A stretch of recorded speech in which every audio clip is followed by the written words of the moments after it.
ամենը ինչ որ վերագրվել է ինձ, վերագրվում է բացարձակապես կապ չունի իրականության հետ եւ ընդամենը փորձ է ահաբեկելու, փորձ է վախ ներշնչելու, որը իհարկե որևէ ազդեցություն չի կարող ունենալ։ Ուրախ եք, որ մեկուսարանում չեք այլևս։ Ես մեկուսարանում էլ ուրախ էի։ Հասուն Բագրատ Սրբազանը մնաց միայնակ, շատ սրբազան։ Այո, ամենա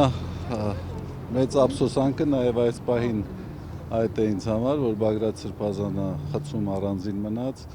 եւ ուզում եմ, որ ամենքս էլ աղոթենք Բագրատ Սրբազանի հոգու ամրության, պնդության համար, որը իհարկե այս ընթացքում չի պակասել, ես կարող եմ ասել։